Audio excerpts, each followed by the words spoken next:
શ્રી સ્વામિનારાયણ ભગવાનની જય. વચનામૃત મધ્યનું 7મું દરિદ્રીનું. સ્વામિનારાયણ હરે સંવત 1878 શ્રાવણ સુધી એકાદશીને દિવસ રાત્રિને સમયે આપણે પડી જઈએ. મહારાજ કથા કરે છે રાત્રિ.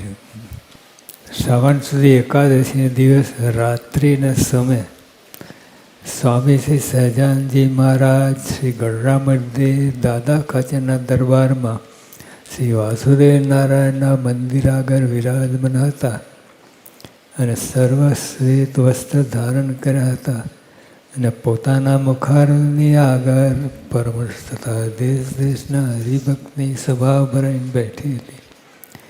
પછી મુક્તાન સ્વામીએ શ્રીજી મહારાજને પ્રશ્ન પૂછ્યો, જે ભગવાનનો ભક્ત હોય તેના મનમાં તો એમ હોય જે ભગવાનના ભજનમાં અંતરાય કરે એવો એકે સ્વભાવ રાખવો નથી.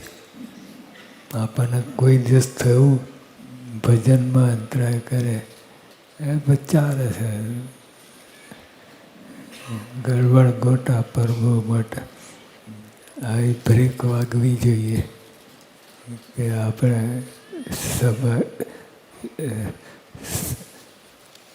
કથા કરીએ છીએ, બધું કરીએ છીએ, પણ આવો વિચાર આવ્યો કોઈ દિવસ ભગવાનના ભજનમાં અંતરાય કરે એવો એકે સ્વભાવ રાખવો નથી.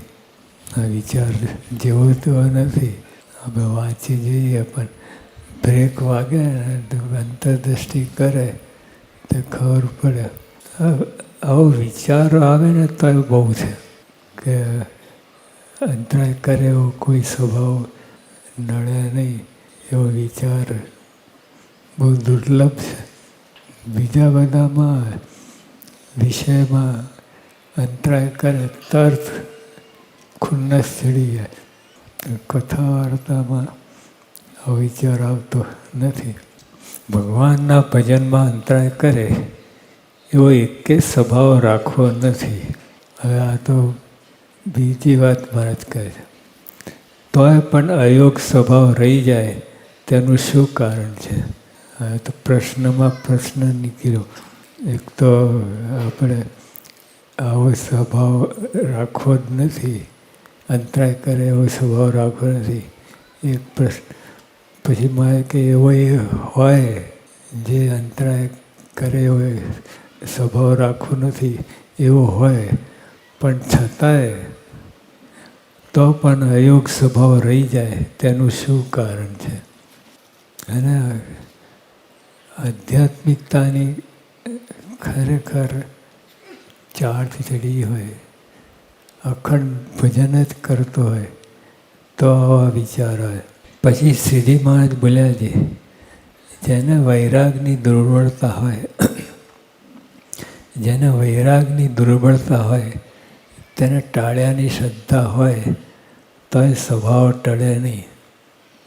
જેમ દરિદ્રી હોય તે ઘણા સારા સારા ભોજનને સારા સારા વસ્ત્રને ઈચ્છે પણ તે ક્યાંથી મળે?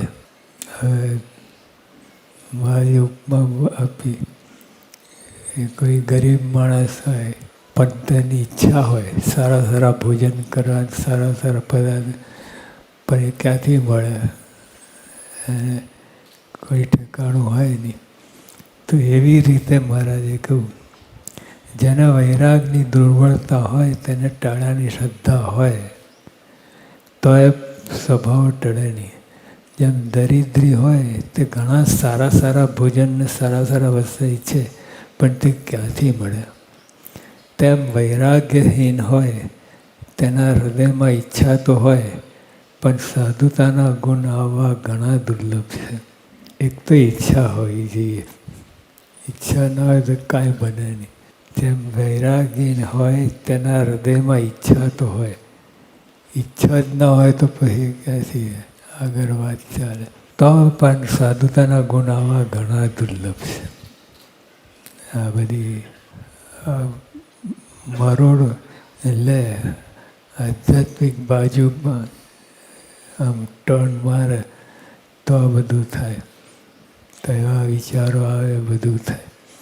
નહીં તો આપણે તો આજે અત્યારે કથા સાંભળી પછી 23 કલાક વ્યવહારના વિચારો, એમાં વ્યવહારમાં અંતરદૃષ્ટિ કરતા નથી. એ બાપા પાસે કાગળ કેવા આવે તો વ્યવહારના જ કૂટણા, આમ છે આમ છે આમ છે. યોગીઓ પ્રમુખ સાહેબ બંને કહેતા કે કેવા કાગળ આવે, કોઈ આશ્વાસન આપે નહીં સ્વામીને. સ્વામી પાસે માગ કરે, આવું છે આવું કરો. પછી હરિભક્તો કે તો તમે તમારી પાસે નહીં માગે કોની પાસે માગે, એવું કરે. પણ થોડા આપણે સત્સંગી છીએ, અંતરદૃષ્ટિ કરવી કે આ બધું આવું ને આવું ક્યાં સુધી ચાલે. અનંત જન્મથી તો વ્યવહાર કર્યો છે, અનંત જન્મથી કોઈ જન્મ બાકી રાખ્યું નથી. અને હવે ભગવાન મળ્યા, ન મળ્યા હોત તો બરાબર છે. ભગવાન મળ્યા અને ભગવાન જેવા સંત મળ્યા. હવે પાછી વર્તવી ના હોય તો મળ્યા કે ના મળ્યાનો અર્થ શું છે? એ તો અનંત જન્મથી કરતા જ આવ્યા છે. તો આ વખતે ભગવાન સંત મળ્યા એનો ઉપયોગ કરવાનો, ખરેખર ઉપયોગ કરવાનો. આપણે ઉપયોગ કરીએ છીએ, નથી કરતા હોય નહીં, પણ કેવો ઉપયોગ? ઘર થઈ જાય, ખેતર મળી જાય એવો ઉપયોગ કરીએ. હાવ તો ખેતરને તો બધું બીજા આપી શકે એવું છે, ના આપે. તમે જાઓ, બીજા ઘણા ભાવ વૈરાગી હોય, એવા સિદ્ધ પુરુષ હોય, આપે છે બધું, અને આપે નહીં. પણ ભગવાનનો ઉપયોગ એમાં ના કરું. જો એક બાવાજી હતા, એ પછી એ 12 ગામ ગયા. તેના ચેલાએ બધું સાપીને ગયા હતા. તો ચેલો પાછો ગુરુજીને કે ગુરુજી આજે બહુ કમાલ થઈ. કે શું કમાલ થઈ? કે એક જણને મેં રામ નામ કહ્યું, એનું કામ થઈ ગયું. તો ગુરુજી કે મૂર્ખ, રામ નામનું ભવ સાગર તરવામાં ઉપયોગ થાય, આવો ક્યાં વાપરી નાખ્યું રામ નામ? તો જે આપણે થાય છે, આપણે બધાને થાય છે, હસીએ છીએ, પણ આપણા ઉપર કે આપણે આટલું સ્વામિનારાયણ નામ કેટલું બધું કામ થાય. તો એને બદલે વાપરીએ, નથી વાપરતો પણ આવા હતા. પછી વળી મુક્તાન સાહેબ પૂછ્યું છે, જેને વૈરાગ ના હોય તે શો ઉપાય કરે તાર વિકાર ટળે. જો છોડ્યો નથી ભગવાનને, આગળ ને આગળ. ને આપણે તો કહીએ આવું આ વિચાર આવે હોય, હવે આપણે શું કરીએ એમ કહીને મૂકી દઈએ. મુક્તાન સહી નહીં, અને આગળ ને આગળ ચાલે. તો મહારાજ, જેને વૈરાગ ના હોય તે શો ઉપાય કરે તાર વિકાર ટળે. પછી શ્રીજીમાં જ બોલ્યા છે, વૈરાગહીન હોય તે તો કોઈ મોટા સંત હોય તેની અતિશય સેવા કરે. હવે બીજા ઘણા ઉપાય કરીએ છીએ, ઘણા ઉપાય કરીએ, પણ આ ઉપાય સીધી સચોટ વાત છે, ધાર વાત છે. એ વાત કરતા નથી અને બીજું બધું કરીએ. અને લાઈનમાં આવે તો સંતની સેવા કરીએ, ના કરે એવું નહીં. લાઈનમાં આવવું જોઈએ, ઓછા વધતા પ્રમાણમાં આવું ચાલતું હોય. એટલે ખપની વાત છે. ખપ હોય તો સીધો ટાર્ગેટ ઉપર જાય, નહીં તો ખપ ના હોય તો બધું ગમે એટલું તમે કરો. હવે આપણે દુકાનમાં જઈએ, મોટી દુકાન હોય, અને ત્યાં ઓલા ગમે એ વાત કરે, પણ તમારે જોઈતું જ ના હોય તો ગમે વાત કરે તો અને જોઈતું હોય તો પટ એકદમ જતાની સાથે સોદો કહીને લઈને જતો રહે એવું. એટલે શ્રીજીમાં આવી વાત કરી. વૈરાગીન હોય તે તો કોઈ મોટા સંત હોય તેની અતિશય સેવા કરે. સંતમાં ફેર હોય, અતિશય મોટા સંતની વાત કરે. વૈરાગીન હોય તે તો કોઈ મોટા સંત હોય તેની અતિશય સેવા કરે. પછી સેવા પછી લે ભાગવું સેવા નહીં, અતિશય સેવા કરે. ધ્યાન દઈને કંઈક પામવું છે એ વૃત્તિ રાખીને સેવા કરે. વૈરાગીનું તે તો કોઈ મોટા સંત હોય તેની અતિશય સેવા કરે અને પરમેશ્વરની આજ્ઞામાં જેમ કહે તેમ મંડ્યો રહે. બધું વિચાર કરી તો બધું કેટલી બધી કલમો આવી જાય છે. હવે પરમેશ્વરની આજ્ઞામાં એ પછી લૂઝ હોય, ઢીલું પચ્યું હોય.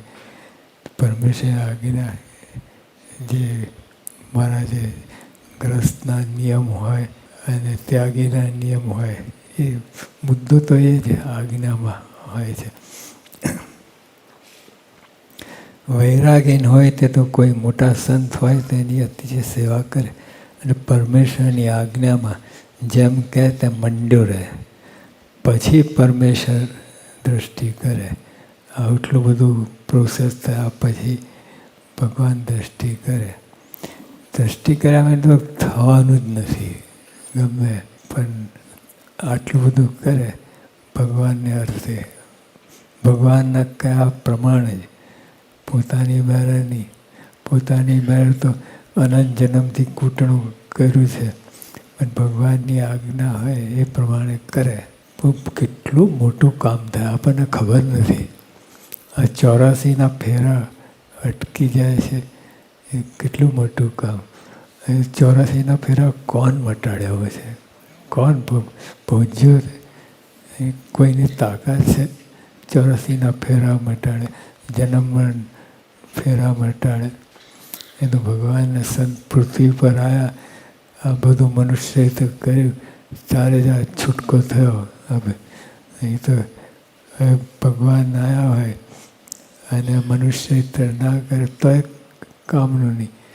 તો એમને મનુષ્ય તો કરવું પડે અને આપણે દીવભાવ રાખવો પડે. મનુષ્ય તો કરે એમાં દીવભાવ રાખવો પડે. અહીં તો કાંઈ ના કરે અહીંયા આવીને તો એવું ને એવું સેમ થયું બધું.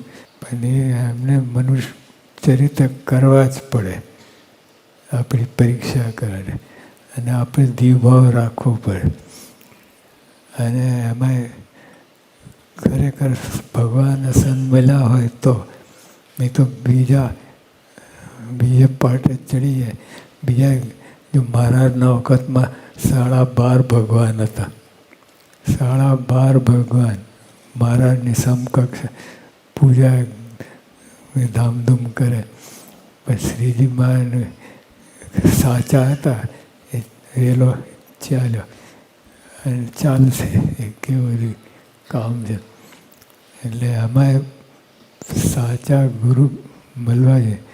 એટલે બધી આપણી સાધના કરીએ ભગવાનની આજ્ઞા પ્રમાણે અને અતિશય સેવા કરે, બધું કરે.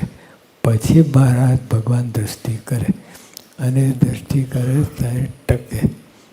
આપણે ઉપર બધા દૃષ્ટિ કરે છે, નથી કરતા એવું, પણ એ દેહાભિમાન ઉપર દૃષ્ટિ કરે, ટકતી નથી. પછી પરમેશ્વર તેને કૃપા દૃષ્ટિ કંઈ જુએ છે. આ વિચારો વૈરાગહીન છે, આ વિચારો વૈરાગ રહી છે. ભગવાન આવી દૃષ્ટિ કરે અંતરથી, અમે દયા આવી જાય. ખરેખર આ વિચારો વૈરાગ રહી છે, તેને કામ કરવાથી બહુ પીડે છે, માટે એના એ સર્વે વિકાર ટળો, તો તત્કાળ ટળી જાય છે. આટલી બધી પ્રોસેસ હોય બધી, પણ બહુ મોટું કામ થયું છે ખરેખર. હવે ગમે એવું હોય તો ભગવાન મળ્યા છે. જેને મળ્યા જ નથી એ ગમે એટલા ફાંફા મારે તો કોઈ કામનું નહીં. આપણને મળ્યા છે એટલે આપણે ગમે વસ્તુ હાથમાં છે, જે હીરા માણેકની વાત કર્યા જ કરે કથા કરે, તો એ હાથમાં વસ્તુ નથી, એ કોઈ કામ. અને નાનો બાળક હોય એના હાથમાં હીરા માણેક જે હોય એ હાથમાં હોય, પછી જ્ઞાન થશે તારે બરાબર. પણ વસ્તુ છે એટલે આપણા હાથમાં ભગવાન સંત છે એ છોડતા નહીં. છોડીએ તો મહામૂર્ખાઈ કહેવાય છે. ભલે આ સમજાય ના સમજાય, પણ ભગવાન સંતને પકડી રાખે. સમજાશે તારે બધું થશે અને સમજાશે. 5 જન્મમાં તો ગુણાતીતાન સ્વામી વરદાન આપ્યું છે, સમજાઈ જશે ને ધામમાં બેસી જશે, ત્યાં સુધી વરદાન આપ્યું. પણ સત્સંગ છોડતા નહીં. સત્સંગ બરાબર ગી રહેજો, પકડી રાખજો. ગમે એવું દુઃખ સુખ આવે તો સત્સંગ છોડતા નહીં. અને સાધને કંઈ તો બહુ કાળ મહેનત કરતાં કરતાં આ જન્મે ટળે અથવા બીજે જન્મે ટળે, ને તરત જે વિકાર માત્ર ટળે તે તો પરમેશ્વરની કૃપાએ કંઈ ટળે. આ પણ બધું લાઈનમાં ભગવાનને સંત મળે પછી વાત છે. એ તો બીજા સાધન ગમે એવા કરે એ તો ઓફ પાટા બદલાઈ ગયા. અને ભગવાનને સંત મળે પછી વાત છે. એમને વચને કંઈ સાધન કરે તો પછી બધું લાઈનમાં આવે. એટલે આપણે તો મળ્યા છે, ભગવાનના સંત મળ્યા છે. હવે આનો સદુપયોગ કરવો. આપણે કચરા પોતી માટે વાપરવાની ભગવાન સંત. અને જે શાસ્ત્રી મહારાજ કહેતા હરિભક્તોનો વ્યવહાર માટે શાસ્ત્ર કે ઓલા બાળક હોય ને ચડ્ડી બગાડે અને કોઈ મહેમાન આવે એની પાસે દોડાવે, એના જેવું છે કે અમારી પાસે આવું કામ કરે છે હરિભક્ત. એટલે એમાં તો બધી વાત સાચી છે, પણ તોય અમથો તો માગવું જ નહીં, કહેવું જ નહીં. બહુ જરૂરનું હોય, આ હોય તો કેવું. આ તો બધા અમથા એ જ માગણી કરે. આપણે આમાં આવે લાઈનમાં બધા મુલાકાત એ જ બધી માગણી. બીજું જે માગવાનું હોય 1 કે 2 જણ માગતા હોય કે ધર્મ જ્ઞાન. એટલે મારે વિકાર ટળે અથવા ભગવાનની બાજુ વરે, ભગવાનનો વૃત્તિ રહે, એવું કોક જ માગે. બધા ખાતા હતા. અને પછી એકને જોઈને બીજો ઓલાએ માગ્યું હોય કચરો, પછી હાય આપ કરવા જેવું છે એ માગે કચરો. આવું બધું કરે. સત્સંગ કાંઈ સમજ્યા નથી. અરે સત્સંગ ટોળા હોય, સંસ્કાર પડશે એની ના નથી બધું, પણ થોડી પાછી વૃત્તિ વારે તો કામ થાય. આવો સત્સંગ, ભવ્ય સત્સંગ મળ્યો છે. એક તો સદુપયોગ કરવો સત્સંગ માટે. એના શરીર વિકાર ટળતો સંસ્કાર ટળી જાય. અને સાધને કંઈ તો બહુ કાળ સુધી બહુ કાળ મહેનત કરતાં આ જન્મે ટળે. સાધને કહીને ભગવાનની દ્રષ્ટિથી કામ જલ્દી થાય. ભગવાનની દ્રષ્ટિ પણ એમાં ધારદાર નિશાન રાખે તો ટળે. નહીં તો સેવામાં તો બધા હોય છે, સેવા કરે છે. તમે રસોડામાં સેવા કરવાની વાત, કચરા પેટી સેવા કરવાની, કચરો પણ કરે તે આજ્ઞા તો એક આજ્ઞા પડી ગઈ, પણ અભાવ ગુણ લેવાની ક્યાં વાત કરી છે? કચરો વાળતા હતા, રસોઈ કરતા હતા, અભાવ ગુણ લેતો હોય તો બધું ધોઈ જાય. એને લાગે કે મેં આજ્ઞા પાડી છે, બાપાની આજ્ઞા પાડી છે, એટલે બધું આજ્ઞા ક્યાં પાડી છે? આજ્ઞામાં બધી પોલ હોય, અભાવ ગુણની વાત એ કરતા હોય તો બધું નકામું થઈ જાય. તમને લાગે છે, અને પછી અંતે ફળ ક્યાંથી ફળ આવે? અભાવ ગુણ લીધું હોય, સેવા કરી, એક સેવા કરી હોય અભાવ ગુણ વિના, બધાના ગુણગાન મનમાં હોય એ રીતે સેવા કરે, તરત જ કામ થઈ જાય. અને તરત જે વિકાર માત્ર ટળે તે તો પરમેશ્વરની કૃપાએ કહીને ટળે. ને ભગવાનની કૃપા તો જોઈએ. ભગવાનની કૃપા વિના ગમે એવા સાધન કરે, કઠણમાં કઠણ સાધન કે કોઈ કામ નથી. સદાન સાંઈ મારી